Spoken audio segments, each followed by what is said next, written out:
মহান আল্লাহর দরবারে লাখো কোটি শুকরিয়া জ্ঞাপন করছি যে আল্লাহ পাক রব্বুল আলামিন আমাদের সকলকে পবিত্র মাহে রমজান মুবারকের দ্বিতীয় জুমাতে আসার বসার জুমার নামাজ আদায় করার সুযোগ করে দিয়েছেন। সে রব্বুল আলামিনের শুকরিয়াতে একটিবার বলি আলহামদুলিল্লাহ। সাথে সাথে লাখো কোটি দুরূদ ও সালামের হাদিয়া নজরানা পেশ করছি দয়াল নবী কামলিওয়ালা নবী রহমাতুল লিল আলামিন দো জাহানের বাদশা নবী সরকার মুস্তাফা সাল্লাল্লাহু তাআলা আলাইহি ওয়াসাল্লাম নূরানি কদম মুবারকে দয়াল নবী মদিনার জমিন থেকে আমাদের প্রত্যেকের দরুদ ও সালামকে কবুল করুক, সকলে বলি আমিন।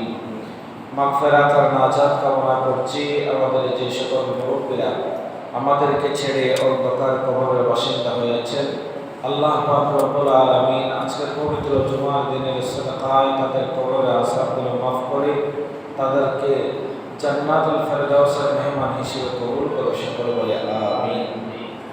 সম্মানিত হাজিরিন, পবিত্র মাহে রমজান মুবারক আমাদের জন্য অধিক গুরুত্বপূর্ণ এই মাস। আল্লাহ পাক রব্বুল আলামিনের পক্ষ থেকে একটি স্পেশাল মাস। এই মাসের মধ্যে আমার রাসূল পাক সাল্লাল্লাহু আলাইহি ওয়াসাল্লাম আহলে বাইতের মধ্যে, আওলাদ রাসূলের মধ্যে, আমার রাসূলের আহলের মধ্যে, আমার রাসূলের পরিবার থেকে এই মাহে রমজান মুবারকের মধ্যে 5 জন দুনিয়া থেকে বিদায় নিয়েছেন। তাদের মধ্যে 1 নম্বর হচ্ছে আমার রাসূলের সর্বপ্রথম যিনি সাথী ছিলেন, রাসূল পাক সাল্লাল্লাহু আলাইহি ওয়াসাল্লাম সবসময় যিনি খুব সন্নিকটে ছিলেন, তিনি হচ্ছেন যিনি ইসলামের প্রথম মহিলা যিনি ইসলাম গ্রহণ করেছেন আমার নবীজির বিবি মা খাদিজাতুল কুবরা রাদিয়াল্লাহু আনহা। প্রত্যেকে উচ্চ আওয়াজে বলে আলহামদুলিল্লাহ। মা খাদিজাতুল কুবরা রাদিয়াল্লাহু আনহা যিনি 10ম রমজানের সময় ইন্তেকাল করেছেন, যেই বছরকে রাসূল পাক সাল্লাল্লাহু আলাইহি ওয়াসাল্লাম আমুল হুজন বলেছেন, দুঃখের বছর বলেছেন। মা খাদিজাতুল কুবরা রাদিয়াল্লাহু আনহা যখন ইন্তেকাল করলেন, নবীজি সাল্লাল্লাহু আলাইহি ওয়াসাল্লামের মনের ভিতরে অনেক কষ্ট পেলেন। নবীজি সাল্লাল্লাহু আলাইহি ওয়াসাল্লাম মা খাদিজাতুল কুবরা রাদিয়াল্লাহু আনহাকে অসংখ্য ভালোবাসতেন, মহব্বত করতেন। মা খাদিজাতুল কুবরা অসংখ্য ধন সম্পদ ছিল, সব কিছু মারে আমার নবীকে বানিয়ে দিয়েছেন। জোরে বলে সুবহানাল্লাহ। অনেকে বলে রাসূল পাক সাল্লাল্লাহু আলাইহি ওয়াসাল্লাম মা খাদিজাতুল কুবরা রাদিয়াল্লাহু আনহার স্টাফ ছিলেন। উচ্চ আওয়াজ দিয়ে বলি নাউজুবিল্লাহ। অথচ রাসূল পাক সাল্লাল্লাহু আলাইহি ওয়াসাল্লাম ছিলেন মা খাদিজাতুল কুবরা রাদিয়াল্লাহু আনহা ব্যবসায়িক পার্টনার। জোরে বলুন সুবহানাল্লাহ। মা খাদিজাতুল কুবরা রাদিয়াল্লাহু আনহার অসংখ্য সম্পদ ছিল, ব্যবসা বাণিজ্য ছিল, কিন্তু সেটা দেখার মতো কেউ ছিল না। মা খাদিজাতুল কুবরা রাদিয়াল্লাহু আনহার ব্যবসা পরিচালনা করেছেন আমার রাসূল। সুবহানাল্লাহ। এভাবে করে রাসূল পাক সাল্লাল্লাহু আলাইহি ওয়াসাল্লামের প্রতি আকৃষ্ট হয়ে মা খাদিজাতুল কুবরা রাদিয়াল্লাহু আনহার সাথে বিবাহ বন্ধনে আবদ্ধ হয়েছিলেন রাসূল পাক সাল্লাল্লাহু আলাইহি ওয়াসাল্লাম। রাসূল পাক সাল্লাল্লাহু আলাইহি ওয়াসাল্লাম মা খাদিজাতুল কুবরা ইন্তেকালে অসংখ্য মর্মাহত হয়েছেন। তো এই 10 রমজান আপনারা সকলে মা খাদিজাতুল কুবরা রাদিয়াল্লাহু আনহাকে স্মরণ করবেন। এই মাহে রমজান মুবারকের মধ্যে রাসূল পাক সাল্লাল্লাহু আলাইহি ওয়াসাল্লাম কন্যা মা ফাতিমা জাহরা রাদিয়াল্লাহু আনহা উনিও বিদায় নিয়েছেন মাহে রমজান মুবারকে। এরপরে মা আয়েশা সিদ্দিকা রাদিয়াল্লাহু আনহা আমার নবী সাল্লাল্লাহু আলাইহি ওয়াসাল্লামের সবচেয়ে ছোট যিনি বিবি ছিলেন মা আয়েশা সিদ্দিকা রাদিয়াল্লাহু আনহা, যার অসংখ্য জ্ঞান রয়েছে, যাকে বলা হয় বিদুষী জ্ঞানী মহিলা। সে আয়েশা সিদ্দিকা রাদিয়াল্লাহু আনহা তিনিও রমজান মুবারকের 17 রমজান তিনি ইন্তেকাল করেছেন। এরপরে রাসূল পাক সাল্লাল্লাহু আলাইহি ওয়াসাল্লাম যাদেরকে আহলে বাইত বলেছেন, আহলে বাইতের সদস্যদের মধ্যে হযরতে মাওলা আলী রাদিয়াল্লাহু আনহু উনিও মাহে রমজানে উনি শাহাদাত বরণ করেছেন। 20 রমজান তথা 21 রমজান উনি শাহাদাত বরণ করেছেন। এরপরে হচ্ছে রাসূল পাক সাল্লাল্লাহু আলাইহি ওয়াসাল্লাম আদরের নাতি ইমাম হাসান রাদিয়াল্লাহু আনহু তিনিও মাহে রমজান মুবারকের মধ্যে শাহাদাত বরণ করেন। উচ্চ আওয়াজ দিয়ে বলে আলহামদুলিল্লাহ। আমার নবী সাল্লাল্লাহু আলাইহি ওয়াসাল্লাম আহলে বাইতের মধ্যে 5 জন ব্যক্তি এই মাহে রমজানের মধ্যে শাহাদাত বরণ করেন। আমাদের উচিত এই রমজান মুবারকের মধ্যে আহলে বাইতদেরকে স্মরণ করা, যেন আমরা আল্লাহর দরবারে ফরিয়াদ করি আল্লাহ পাক রব্বুল আলামিন যেন আমাদেরকে এই মাহে রমজানের মধ্যে মৃত্যুবরণ করেন। উচ্চ আওয়াজ দিয়ে বলি আলহামদুলিল্লাহ।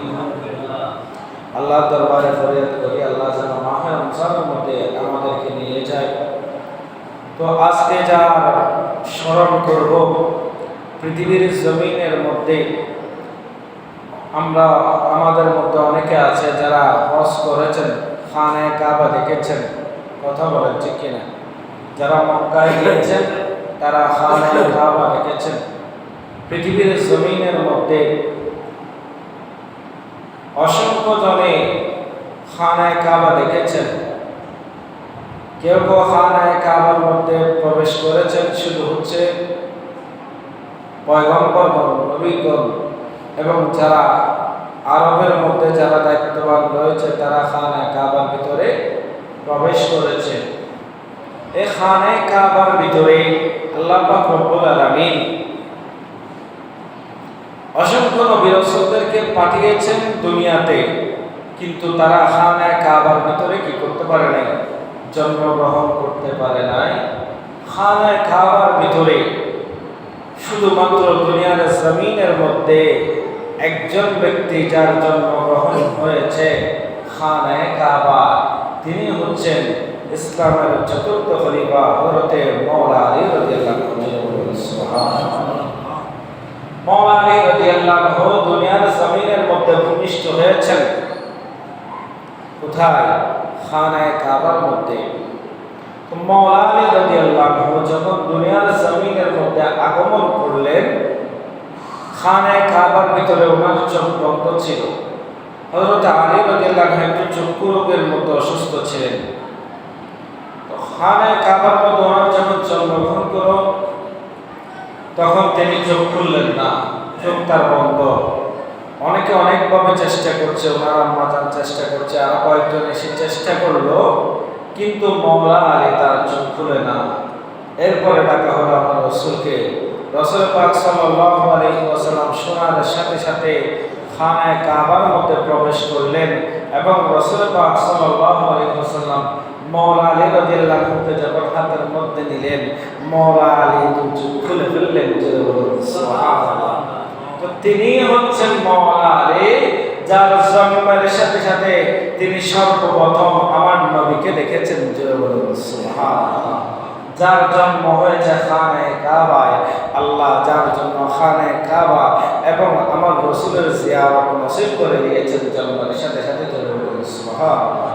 সালাতু ইয়া রাসূলুল্লাহ আলাইকুম সালাম ইয়া হযরত মাওলা আলী শেখ খুদা রাদিয়াল্লাহু আনহু, ওনার পিতা ছিলেন হযরত আবু তালেব রাদিয়াল্লাহু আনহু, যিনি ছিলেন আমার নবীজির চাচা। তো সেই হিসেবে হযরত মাওলা আলী শেখ খুদা রাদিয়াল্লাহু আনহু হচ্ছেন আমার নবীজির চাচাতো ভাই। ওনার আম্মা ছিলেন ফাতেমা বিনতে আসাদ। মাওলা আলী রাদিয়াল্লাহু আনহুর কিছু উপাধি রয়েছে। ওনাকে বলা হয় হায়দার, মাওলা আলী হায়দার রাদিয়াল্লাহু আনহু, মুর্তজা বলা হয়, এবং ওনাকে আমার নবীজি আরেকটি উপাধি দিয়েছেন, এটা হচ্ছে আসাদুল্লাহ। সুবহানাল্লাহ। যিনি হচ্ছেন আল্লাহর তরবারি। সুবহানাল্লাহ। হযরত মাওলা আলী রাদিয়াল্লাহু আনহু শেরে খোদা বলছে উঠতেন, আমার আল্লাহর নাম নিয়ে যাকে বলা হয় আল্লাহর তরবারি, আসাদুল্লাহ। সুবহানাল্লাহ। হযরত মাওলা আলী রাদিয়াল্লাহু আনহু, ওনার জন্মগ্রহণ হলো, উনি মাওলা আলী রাদিয়াল্লাহু আনহু রাসূল পাক সাল্লাল্লাহু আলাইহি ওয়াসাল্লামের নবুয়তের সময় যখন মাওলা আলী রাদিয়াল্লাহু আনহু বয়স হচ্ছে 9, 10 বা 11, 9, 10 বা 11, এমন সময় হযরত মাওলা আলী রাদিয়াল্লাহু আনহু নবীজি সাল্লাল্লাহু আলাইহি ওয়াসাল্লামের ঘরের মধ্যে তাশরীফ নিলেন। ছোট সময় দেখতে পেলেন নবীজি সাল্লাল্লাহু আলাইহি ওয়াসাল্লাম তখন নবুয়ত প্রকাশ করেন নাই, গোপনে গোপনে প্রকাশ করছেন। আল্লাহর পক্ষ থেকে হুকুম এসেছে গোপনে গোপনে প্রকাশ করার জন্য। ওই মুহূর্তের মধ্যে মাওলা আলী শেখ খুদা দেখতে পেলেন রাসূল পাক সাল্লাল্লাহু আলাইহি ওয়াসাল্লাম এবং মা খাদিজাতুল কুবরা রাদিয়াল্লাহু আনহা দুইজনের মসজিদের মধ্যে, দুইজনে ওনাদের কামরার মধ্যে দুইজনে নামাজ পড়ছেন। সুবহানাল্লাহ। হযরত মাওলা আলী শেখ খুদা রাদিয়াল্লাহু আনহু সেটা দেখে আজব মনে গেলেন, তাজ্জব হয়ে গেলেন যে ওনারা কি করছেন। তখন রাসূল পাক সাল্লাল্লাহু আলাইহি ওয়াসাল্লাম মাওলা আলী শেখ খুদা রাদিয়াল্লাহু আনহুকে বললেন, ও আলী, আমরা হচ্ছি ইসলামের মধ্যে আল্লাহ পাক রব্বুল আলামিন আমাদেরকে পাঠিয়েছেন। আমি হচ্ছি ইসলামের নবী, আমি হচ্ছি দ্বীনের নবী।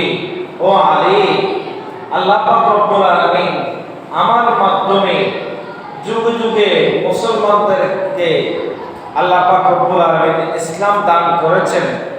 আল্লাহ পাক রব্বুল আলামিন আমার মাধ্যমে আমার উম্মতদেরকে হেদায়েত করেছেন। ওগো আলী, আমি তোমাকে ইসলামের দাওয়াত দিচ্ছি, তুমি ইসলামের দাওয়াতকে কবুল করো। সুবহানাল্লাহ। তখন মাওলা আলী শেরে খুদা রাদিয়াল্লাহু আনহু বয়স হচ্ছে 10 কিংবা 11 বছর। তো উনি চাইলে তো বলতে পারতেন আমি আমার বাবার সাথে আমার মায়ের সাথে আলাপ আলোচনা করে আমি আপনাকে জানাবো, আমি তো এই ব্যাপারে অজ্ঞ। কিন্তু মাওলা আলী সেটা বলেন নাই। মাওলা আলী বলছেন ইয়া রাসূলুল্লাহ, ইয়া হাবিবাল্লাহ, আপনি নবী যেটা বলেন আমি সেটাতে রাজি আছি। সুবহানাল্লাহ। ইয়া রাসূলুল্লাহ, ইয়া হাবিবাল্লাহ, আমি ইসলাম গ্রহণ করলাম। সুবহানাল্লাহ। এজন্য বলা হয় ইসলামের মধ্যে সবচাইতে ছোট যিনি সর্বপ্রথম ইসলাম গ্রহণ করেছেন তিনি হচ্ছেন মাওলা আলী শেরে খুদা রাদিয়াল্লাহু আনহু। সুবহানাল্লাহ। সালাতু ইয়া রাসূলুল্লাহ, সালামু ইয়া হাবিবাল্লাহ আলাইকুম। শুধু ইসলাম গ্রহণ করেন নাই, তিনি আমার নবী সাল্লাল্লাহু আলাইহি ওয়াসাল্লামের সাথে নামাজ আদায় করেছেন। সুবহানাল্লাহ। তো সর্বপ্রথম খানে কাবার মধ্যে জন্ম নিলেন, সর্বপ্রথম নবী সাল্লাল্লাহু আলাইহি ওয়াসাল্লামকে দেখেছেন, সর্বপ্রথম শিশুদের মধ্যে সর্বপ্রথম ইসলাম গ্রহণ করেছেন এবং সর্বপ্রথম আমার নবী সাল্লাল্লাহু আলাইহি ওয়াসাল্লামের পিছনে নামাজ আদায় করেছেন তিনি হচ্ছেন মাওলা আলী। সুবহানাল্লাহ। হযরত মাওলা আলী রাদিয়াল্লাহু আনহু উনি ধাপে ধাপে রাসূল পাক সাল্লাল্লাহু আলাইহি ওয়াসাল্লামের সাথে থেকে ইসলাম গ্রহণ করেছেন, ইসলাম সম্পর্কে জেনেছেন, অসংখ্য হাদিস মুখস্থ করেছেন, উনি কোরআনে কারিমের তাফসীর করেছেন। মাওলা আলী রাদিয়াল্লাহু আনহু যখন ক্ষমতার আসনে ছিলেন, যখন তিনি খলিফা ছিলেন, তখন তিনি কোরআনে কারিমের তাফসীর করেছেন। সুবহানাল্লাহ। সর্বপ্রথম মাওলা আলী বলছে আল্লাহ পাক রব্বুল আলামিন নবী সাল্লাল্লাহু আলাইহি ওয়াসাল্লামের উপরে কোরআনকে নাযিল করেছেন, কিন্তু এই কোরআনের অর্থ, এই যে আয়াতগুলো আল্লাহ পাক রব্বুল আলামিন নাযিল করেছেন, এগুলো হচ্ছে আল্লাহ পাক রব্বুল আলামিন কোন কারণে নাযিল করেছেন, কি কারণে নাযিল করেছেন, কার উপর নাযিল করেছেন, এগুলো সব কিছু আমি আগে জানি। সুবহানাল্লাহ। এজন্য রাসূল পাক সাল্লাল্লাহু আলাইহি ওয়াসাল্লাম বলছেন আমি নবী যার মাওলা, আলীও হচ্ছেন তার মাওলা। সুবহানাল্লাহ। রাসূল পাক সাল্লাল্লাহু আলাইহি ওয়াসাল্লাম বলছেন আনা মাদিনাতুল ইলমি ওয়া আলিয়ুন বাবুহা, আমি হচ্ছি এলমের শহরের, আমি হচ্ছি এলমের শহর, আর ওই শহরের দরজা হচ্ছে মাওলা আলী রাদিয়াল্লাহু আনহু। সুবহানাল্লাহ। সুতরাং কেউ যদি দিন ইসলামের জ্ঞান অর্জন করতে চায়, আমরা যখন মসজিদের মধ্যে প্রবেশ করতে চাই, মসজিদের দরজা দিয়ে কি করতে হয়?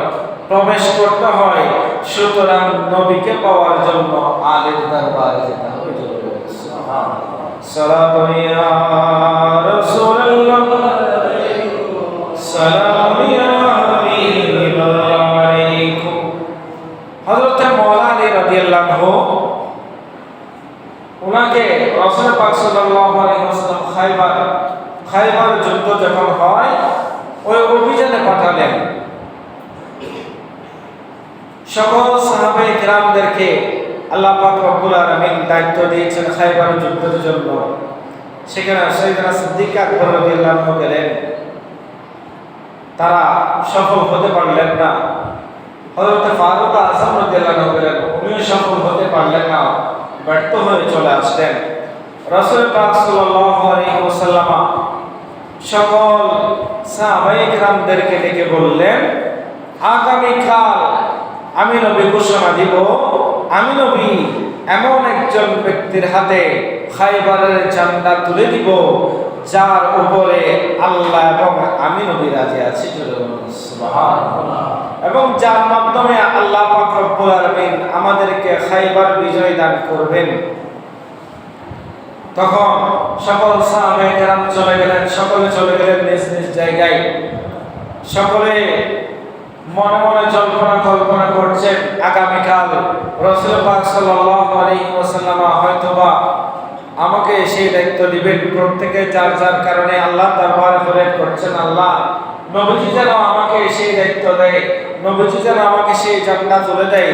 নবীজি কারণ যাকে দায়িত্ব দেয় সে কখনো সফল না হয়ে পারে না, কারণ নবী সাল্লাল্লাহু আলাইহি ওয়াসাল্লাম ঘোষণা দিয়েছেন যার উপর আল্লাহ এবং রাসূল রাজি আছে। সুতরাং সকলে মনে মনে এরাদা করছেন। যখন সকাল হলো প্রত্যেকে আস্তে আস্তে নবী সাল্লাল্লাহু আলাইহি ওয়াসাল্লামের দরবারে আসলেন। প্রত্যেকে চিন্তা করছেন কাকে দিবে এভাবে চিন্তা ভাবনা করছেন। রাসূল পাক সাল্লাল্লাহু আলাইহি ওয়াসাল্লাম যখন আসলেন তখন রাসূল পাক সাল্লাল্লাহু আলাইহি ওয়াসাল্লাম বলতে লাগলেন, এখানে সকলকে দেখতে পাচ্ছি কিন্তু আমার আলীকে তো দেখতে পাচ্ছি না, আলী কোথায়? তখন সকলে বলছেন, ইয়া রাসূলুল্লাহ, ইয়া হাবিবাল্লাহ, আলী তো চক্ষুরোগ অসুস্থ, তিনি তো চোখে ভালো করে দেখতে পারেন না, সেজন্য তিনি আসতে পারেন নাই। রাসূল পাক সাল্লাল্লাহু আলাইহি ওয়াসাল্লাম দুজন সাহাবীকে পাঠালেন, বললেন যাও আমার আলীকে নিয়ে আসো। এরপরে যখন হযরত আলী রাদিয়াল্লাহু আনহুকে আনা হলো, রাসূল পাক সাল্লাল্লাহু আলাইহি ওয়াসাল্লাম মাওলা আলী রাদিয়াল্লাহু আনহুকে সামনের দিকে ডাকলেন। ডাকার পরে বলতে লাগলেন, ও আলী তোমার কি হয়েছে? তখন মাওলা আলী বলতে লাগলেন, ইয়া রাসূলুল্লাহ, ইয়া হাবিবাল্লাহ, আমার চোখের মধ্যে রোগ হয়েছে, ইয়া রাসূলুল্লাহ, ইয়া হাবিবাল্লাহ, আমি ভালো করে কিছু দেখতে পাচ্ছি না। তখন রাসূল পাক সাল্লাল্লাহু আলাইহি ওয়াসাল্লাম নিজের দুধ মুবারক বের করে মাওলা আলীর চোখের মধ্যে লাগিয়ে দিলেন। সাথে সাথে মাওলা আলী বলতে লাগলেন, ইয়া রাসূলুল্লাহ, ইয়া হাবিবাল্লাহ, আমি আগে কি দেখেছিলাম ইয়া রাসূলুল্লাহ, ইয়া হাবিবাল্লাহ, এখন আরো বেশি দেখতে পাই। জোরে বলুন সুবহানাল্লাহ। সালাতুন ইয়া রাসূলুল্লাহ, সালামুন ইয়া হাবিবাল্লাহ আলাইকুম। এরপরে রাসূল পাক সাল্লাল্লাহু আলাইহি ওয়াসাল্লাম বলতে লাগলেন, ওগো আলী, যাও তোমার হাতের মধ্যে আমি খায়বারের ঝান্ডা তুলে দিলাম। ও আলী তুমি যাও এখন খায়বার যুদ্ধের মধ্যে গিয়ে খায়বারকে বিজয় দান করো। জোরে বলুন সুবহানাল্লাহ। সাথে সাথে মাওলা আলী গেলেন, খ্রিস্টানদের যতগুলো কেল্লা ছিল সবগুলো কেল্লাকে ধ্বংস করে দিয়ে মাওলা আলী খায়বারের মধ্যে বিজয় এনে দিয়েছেন। জোরে বলুন সুবহানাল্লাহ। সালাতুন ইয়া রাসূলুল্লাহ, সালামুন ইয়া হাবিবাল্লাহ আলাইকুম। মাওলা আলীকে আমার রাসূল পাক সাল্লাল্লাহু আলাইহি ওয়াসাল্লাম বেশি ভালোবাসতেন, কারণ কেননা ছোটবেলা থেকে মাওলা আলীর দায়িত্ব নিয়েছেন রাসূল পাক সাল্লাল্লাহু আলাইহি ওয়াসাল্লাম। সব সময় আমার নবীজির সাথে রাখতেন মাওলা আলীকে, সেজন্য মাওলা আলীকে বেশি পছন্দ করতেন। এবং রাসূল পাক সাল্লাল্লাহু আলাইহি ওয়াসাল্লাম বলেছেন, ও আমার সাহাবায়ে কেরামরা, তোমরা যখন নামাজ আদায় করবা তোমরা আলীকে স্মরণ করো। জোরে বলুন সুবহানাল্লাহ। কাকে স্মরণ করার জন্য? আলীকে স্মরণ করার জন্য। কারণ কেননা মাওলা আলী যখন নামাজের মধ্যে দাঁড়ায় তখন তার আর দুনিয়ার হুঁশ থাকে না। জোরে বলুন সুবহানাল্লাহ। একদিন যুদ্ধের মধ্যে একটি তীর লেগেছিল মাওলা আলী শেরখুদার পায়ে। তো এই তীরটি কেউ বের করতে পারছেন না, মাওলা আলী কাউকে ধরতেও দিচ্ছেন না। এমন ব্যথা, এমন তীব্র ব্যথা, নিজেও বের করতে পারছেন না, কাউকে বের করতে দিচ্ছে না। সাহাবায়ে কেরাম চিন্তার মধ্যে পড়ে গেলেন, কি হবে? অসংখ্য রক্ত যাচ্ছে, এভাবে হলে তো মাওলা আলী আর বাঁচবে না। তখন কি হবে? রক্ত বের হচ্ছে। সকলে রাসূল পাক সাল্লাল্লাহু আলাইহি ওয়াসাল্লাম দরবারে গেলেন, ইয়া রাসূলুল্লাহ, ইয়া হাবিবাল্লাহ, মাওলা আলী তো ওই তীরটি বের করতে দিচ্ছে না, এখন কি হবে? তখন রাসূল পাক সাল্লাল্লাহু আলাইহি ওয়াসাল্লাম বলছেন, নামাজের সময় হয়েছে কিনা? বলছে হ্যাঁ নামাজের সময় হয়েছে। বেলাল রাদিয়াল্লাহু আনহু বলতে লাগলেন, ওগো বেলাল তুমি ইকামত দাও। যখন ইকামত দিল, ইকামতের সময় রাসূল পাক সাল্লাল্লাহু আলাইহি ওয়াসাল্লাম একজন সাহাবীকে ডাকলেন, বলতে লাগলেন, ও আমার সাহাবী শুনো, আমরা যখন জামাতের মধ্যে দাঁড়িয়ে যাব, আমরা নামাজ আদায় করব, আর তোমার কাজ হচ্ছে মাওলা আলীর পায়ের থেকে ওই তীরটি বের করে নেওয়া। সুবহানাল্লাহ। সাহাবী বলছেন, ইয়া রাসূলুল্লাহ, ইয়া হাবিবাল্লাহ, মাওলা আলীটা এখনই দিচ্ছে না, এখনই উনি চিল্লাফাল্লা করছে, কিন্তু নামাজের মধ্যে যদি বের করে তখন তো উনি চিৎকার দিবে, তখন তো সবার নামাজের সমস্যা হবে। রাসূল পাক সাল্লাল্লাহু আলাইহি ওয়াসাল্লাম বলছেন, আমার আলী হচ্ছে এমন আলী যে যখন নামাজ পড়ে তখন সে আল্লাহর আরশ আজিম দেখতে পায়। সুবহানাল্লাহ। তখন মাওলা আলী যখন নামাজের মধ্যে দাঁড়ালেন, একজন সাহাবী তাকে টান দিয়ে বের করে ফেললেন। ওনার কোনো হুঁশ নাই। মাওলা আলী নামাজ শেষ করলেন, নামাজ শেষ করে দেখে ওনার পায়ের মধ্যে আর তেল নেই। সুবহানাল্লাহ। মাওলা আলী নামাজ পড়েছেন কিভাবে? ওইভাবে নামাজ পড়েছেন, আল্লাহকে রাজি করেছেন। তো নামাজের মধ্যে ধ্যান থাকতে হবে একমাত্র কার? আল্লাহ। এখন আমাদের মধ্যে শয়তানের বিভিন্ন পড়াশোনা চলে আসে, কথা বলেন ঠিক কিনা? দুনিয়াবি যত চিন্তা ভাবনা আসে সব কিছু কোথায় আসে? নামাজের মধ্যে আসে। সুতরাং আমাদেরকে ওই দিকে খেয়াল রাখতে হবে।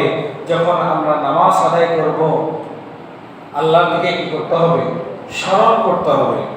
সম্মানিত হাজিরিন, মাওলা আলী রাদিয়াল্লাহু আনহু উনি এমন মাওলা ছিলেন, একদিন রাসূল পাক সাল্লাল্লাহু আলাইহি ওয়াসাল্লাম মাওলা আলী শের খোদা কোলের মধ্যে ঘুমাচ্ছেন। এক জায়গার মধ্যে সফরে গিয়েছেন, কোলের মধ্যে ঘুমাচ্ছেন। তো ঘুমোতে দুপুরবেলা ঘুমিয়েছেন, ঘুমোতে ঘুমোতে আসরের সময় হয়ে গেল। আসরের সময় শেষ হয়ে যাচ্ছে, সূর্য ডুবে যাবে। মাওলা আলীর জীবনের মধ্যে নামাজ কাজা হয় নাই। কি হয় নাই? কাজা হয় নাই। তো মাওলা আলী মনে মনে চিন্তা করতে লাগলেন, আল্লাহ রে, জীবনে কোনোদিন আমি যখন থেকে নামাজ আদায় করছি, আল্লাহ রে, কোনোদিন নামাজ কাজা করে নাই। আজকে তো আমার নামাজ কাজা হয়ে যাবে। আল্লাহ হাসরের ময়দানে যখন তুমি জিজ্ঞেস করবে নামাজ কাজা হলো, তখন আমি বলবো আমার কোলের মধ্যে নবী ঘুমিয়েছেন, তো এটা নবীজির উপরে অভিযোগ হয়ে যায়। আল্লাহ আমি কি করব? এখন তো আমি কোনো কিছু দেখতে পাচ্ছি না, আমার দুচোখে কোনো পথ নাই। মাওলা আলী সে চিন্তা করতে করতে নামাজ কাজা হয়ে যাচ্ছে, সেজন্য নিজের চোখের পানি ছেড়ে দিলেন। চোখের পানি বেয়ে পড়তে পড়তে পড়তে পড়তে রাসূল পাক সাল্লাল্লাহু আলাইহি ওয়াসাল্লাম তার কোলে ঘুমাচ্ছিলেন। রাসূল পাক সাল্লাল্লাহু আলাইহি ওয়াসাল্লামের মুখের উপরে এক ফোঁটা চোখের পানি চলে আসলো। তো রাসূল পাক সাল্লাল্লাহু আলাইহি ওয়াসাল্লাম জাগ্রত হয়ে বললেন, ওগো আলী, তোমাকে কি কেউ কষ্ট দিয়েছে? ওগো আলী, তুমি কি কোথাও ব্যথা পেয়েছো? তুমি কান্না করছো কেন? তখন মাওলা আলী বলতে লাগলেন, ইয়া রাসূলুল্লাহ, ইয়া হাবিবাল্লাহ, আপনি তো আমার কোলের উপরে ঘুমিয়ে আছেন। ইয়া রাসূলুল্লাহ, ইয়া হাবিবাল্লাহ, ওইদিকে নামাজের ওয়াক্ত শেষ হয়ে যাচ্ছে। আপনার ঘুম ভাঙলে আল্লাহর উপর নারাজ হয়ে যাবে, আর আমার এদিকে নামাজও কাজা হয়ে যাচ্ছে। ইয়া রাসূলুল্লাহ, ইয়া হাবিবাল্লাহ, আমি সেটা নিয়ে চিন্তিত, পেরেশানিতে ছিলাম। তো রাসূল বলছেন, ওগো আলী, চিন্তা করিও না, তোমার নামাজ কাজা হবে না। সূর্য ডুবে যাচ্ছে। সেখান থেকে রাসূল পাক সাল্লাল্লাহু আলাইহি ওয়াসাল্লাম সূর্যকে বললেন, ওগো সূর্য, তুমি আবার উঠে যাও, আমার আলীর নামাজ শেষ হবে, তুমি আবার ডুবে যাবে। সুবহানাল্লাহ। সেদিন মক্কার কাফেররা সকলে দেখেছিল সূর্য উঠে যাচ্ছে, সূর্য ডুবে যাচ্ছে, আবার সেই সূর্য উঠে গেল। তখন পরবর্তীতে দেখা গেল এটা আমার মাওলা আলীর জন্য করেছেন। সুবহানাল্লাহ। তো মাওলা আলীকে আমার রাসূল এমন ভালোবাসতেন, যার জন্য ডুবন্ত সূর্যকে কি করে দিয়েছেন? আবার তুলে দিয়েছেন। মাওলা আলী হচ্ছে এমন মাওলা। এই মাওলা আলী রাদিয়াল্লাহু আনহু, ওনাকে বালায়াত দেওয়া হয়েছে। কি দেওয়া হয়েছে?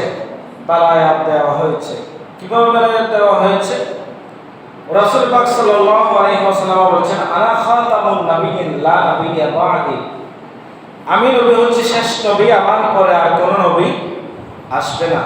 দুনিয়ার জমিনের মধ্যে নবুয়তের দরজা রাসূল পাক সাল্লাল্লাহু আলাইহি ওয়াসাল্লাম আসার সাথে সাথে বন্ধ হয়ে গিয়েছে, আর কোনো নবী আসবে না। তো নবুয়তের দরজা এখানে শেষ। এরপর হচ্ছে বেলায়াতের দরজা শুরু। কিভাবে? আল্লাহ পাক রব্বুল আলামিন ঘোষণা দিলেন, ইয়া রাসূলুল্লাহ, ইয়া হাবিবাল্লাহ, আপনি হিজরত করুন, মক্কা থেকে মদিনায় হিজরত করুন, কিন্তু ইয়া রাসূলুল্লাহ, ইয়া হাবিবাল্লাহ, আপনি আমার হুকুমের জন্য অপেক্ষা করুন, কিন্তু এর আগে আপনার যত সঙ্গী সাথীরা আছে সবাইকে বলেন হিজরত করার জন্য, কিন্তু আপনি নবী থেকে যাবেন এবং আপনার পক্ষ থেকে আপনি দুজন ব্যক্তিকে রেখে দিবেন আর বাকি সবাইকে পাঠিয়ে দিবেন। সুবহানাল্লাহ। এরপরে রাসূল পাক সাল্লাল্লাহু আলাইহি ওয়াসাল্লাম সাইয়েদনা সিদ্দিক আকবর রাদিয়াল্লাহু আনহু বলতে লাগলেন, ওগো সিদ্দিক, আল্লাহর হুকুম হয়েছে হিজরত করার জন্য, আমরা হিজরত করব। ওগো সিদ্দিক, তুমি সব সময় তৈরি থাকবা, যে কোনো মুহূর্তে আল্লাহ কি করতে পারে, হুকুম দিতে পারে, আমাদেরকে চলে যেতে হবে, হিজরত করতে হবে। এবং মাওলা আলীকে ডেকে বললেন, ওগো আলী, হিজরতের সময় হচ্ছে, সকলে হিজরত করতে চলে যাবে। মাওলা আলী বলছে, ইয়া রাসূলুল্লাহ, আমিও আপনার সাথে হিজরত করবো। সুবহানাল্লাহ। তখন রাসূল পাক সাল্লাল্লাহু আলাইহি ওয়াসাল্লাম বলছেন, ওগো আলী, আমার হিজরতের সময় হয়েছে, তোমার হিজরতের সময় হয় নাই, তুমি অপেক্ষা করো আমার হুকুমের জন্য, আমি যখন বলবো তখন তুমি হিজরত করবা।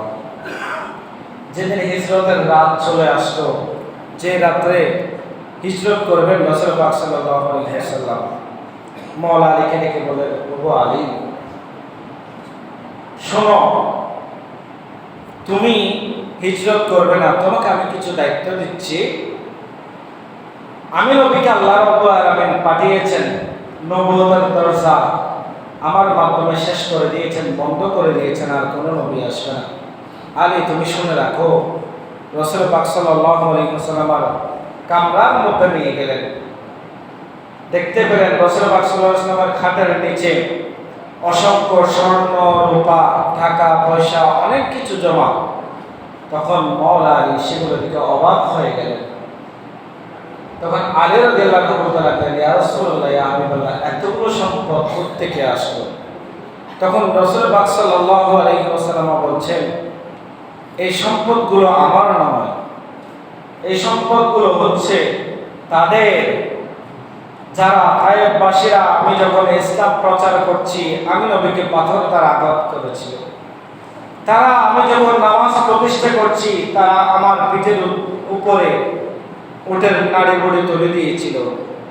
এই সম্পদগুলো তাদের, যাদের জন্য আজকে আমি নবী মক্কা ছেড়ে, আপন দেশ ছেড়ে মদিনায় হিজরত করছি, এই সম্পদগুলো হচ্ছে ওই কাফেরদের। তো বলছেন, ইয়া রাসূলুল্লাহ, ইয়া হাবিবাল্লাহ, এই কাফেরদের সম্পদগুলো আপনার কাছে কেন, তারা আপনার কাছে কেন রেখেছেন? তখন রাসূল পাক সাল্লাল্লাহু আলাইহি ওয়াসাল্লাম বলছেন, মক্কার কাফেররা আমি নবীকে যদিও পছন্দ না করেন, কিন্তু আমি নবীকে আলামিন হিসেবে জানেন। সুবহানাল্লাহ। আলামিন মানে বিশ্বাসী। তারা আবু জাহালকে অতটা বিশ্বাস করেন না।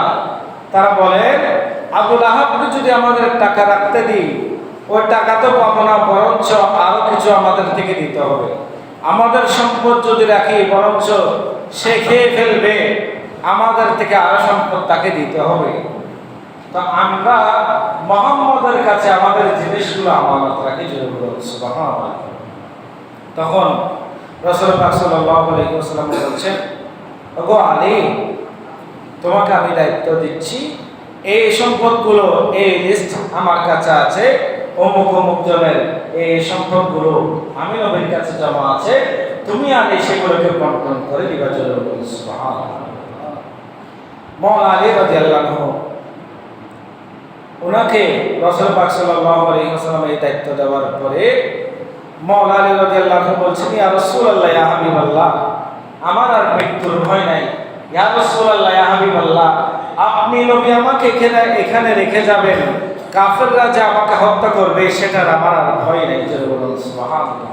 কারণ কেননা ইয়া রাসূলুল্লাহ, ইয়া হাবিবাল্লাহ, আপনি আমাকে আমানত দিয়েছেন, ওই আমানতগুলো আমি কি করতে হবে, মানুষের কাছে কাছে যাদের আমানত তাদেরকে ফিরিয়ে দিতে হবে, আমি অন্তত পক্ষে গ্যারান্টি রাখতে পারি ইয়া রাসূলুল্লাহ ইয়া হাবিবাল্লাহ, ততক্ষণ পর্যন্ত আমার মৃত্যু হবে না যতক্ষণ পর্যন্ত আমি আলী তাদের কাছে তাদের আমানতগুলো ফিরিয়ে দিতে না পারি।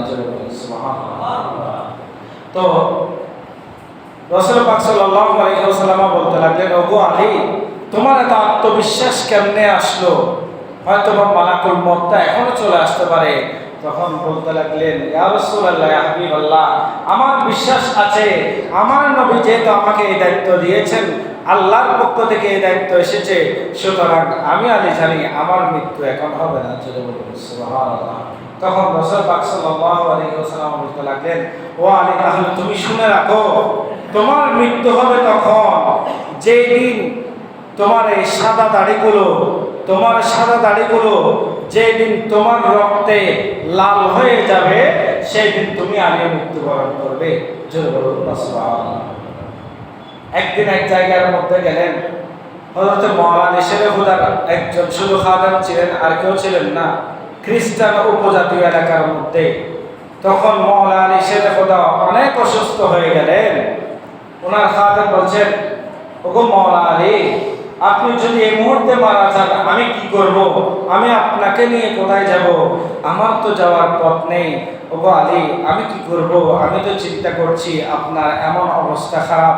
তখন মাওলানা বলতে লাগলেন, তুমি চিন্তা করিও না, আমার রাসূল আমাকে সার্টিফিকেট দিয়েছে, যতক্ষণ পর্যন্ত আমার রক্তে আমার দাড়ি মোবারক লাল হবে না ততক্ষণ পর্যন্ত আমার মৃত্যু হবে না। জয় বলুন সুবহানাল্লাহ।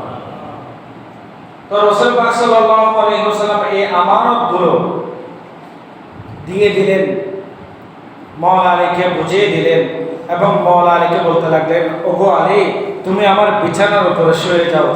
সুবহানাল্লাহ।